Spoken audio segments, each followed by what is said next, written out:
Mister Arnold جو فلسفے کا استاد تھا علامہ اقبال علیہ رحمہ کا، اس نے ایک کتاب لکھی تھی پریچنگ آف اسلام. تو اس کے اندر اس نے لکھا کہ اسلام پوری دنیا کے اوپر کس طرح پھیل گیا.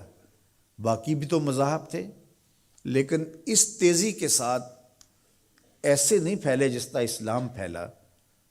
تو اس نے کہا کہ من جملہ وجوہات اور ذرائع میں سے ایک ذریعہ اسلام کے پھیلنے کا یہ ہے کہ اسلام میں سے ہر شخص کو یہ حق دیا گیا ہے کہ وہ دین کی تبلیغ کرے اور نیکی کا حکم دے اور برائی سے منع کرے.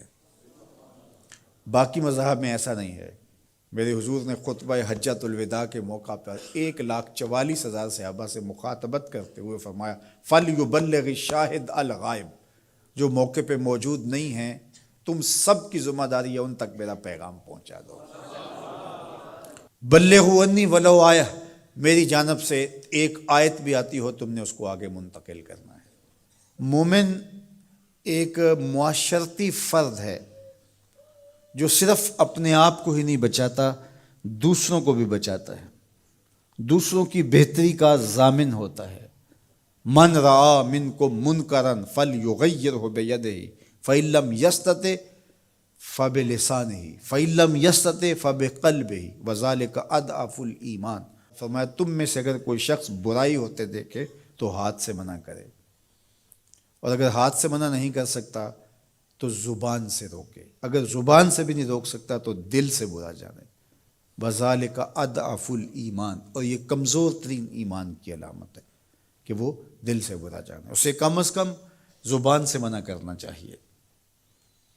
کوشش تو ہو کہ ہاتھ سے منع کرے، لیکن آج کل وہ کہتے ہیں جی اب کسی کو کہنے کا زمانہ نہیں رہا.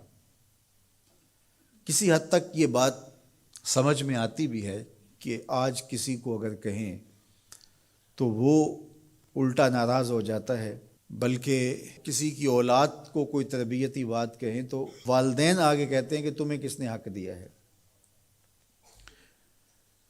تو یہ بات اپنی جگہ پہ، لیکن کیا ہم اس سے کسی کو کہنا چھوڑ دیں گے؟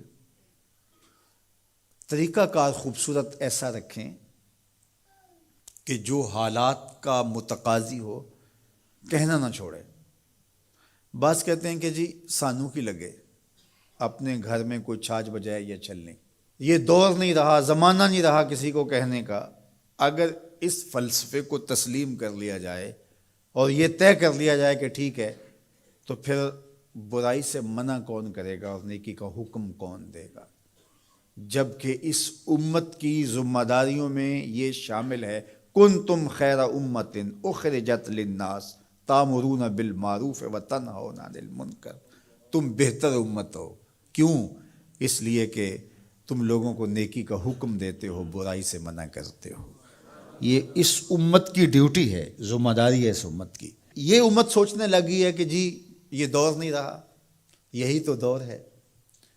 جب شر پھیل گئی ہو، جب برائی فروغ پا رہی ہو، تو اب تو ضرورت اور زیادہ بڑھ گئی ہے. جتنا اندھیرا گہرا ہو جائے اتنے ہی تو چراغوں کی ضرورت ہوتی ہے. اور ہم یہ فلسفہ تراش کے اپنے نفس کو مطمئن کر لیا کہ یہ دور نہیں رہا کسی کو کہنے کا. حضور نے مثال بیان فرمائی کہ کشتی میں سارے لوگ قابض ہو کے اپنی جگہ کو طے کر کے بیٹھ جاتے ہیں اور سفر شروع ہو جاتا ہے، اور ایک شخص اپنے ہی حصے کی جگہ میں سوراخ کرنا شروع کر دیتا ہے، اور باقی اگر اس کا ہاتھ نہیں پکڑتے، اس کو روکتے نہیں ہیں اور کہتے ہیں ٹھیک ہے وہ اپنی جگہ پہ کر رہا ہے، اپنے گھر چھاج بجائے چلنی ہمیں کیا لگے. تو تھوڑی دیر کے بعد کشتی ڈوبے گی تو یہ بھی سلامت نہیں رہ پائیں گے. اور اگر اس کا ہاتھ پکڑ لیتے ہیں تو وہ بھی بچے گا اور یہ بھی ڈوبنے سے محفوظ رہیں گے. جب برائی پنپتی ہے، برائی کی نشو و نما ہوتی ہے، تو کیا وہ چنگاریاں ہمارے گھروں کو خاکستر نہیں کرتی ہیں؟ معاشرہ تباہ ہوتا ہے تو ہم اپنی اولادوں کو پھر کس طرح بچا پائیں گے؟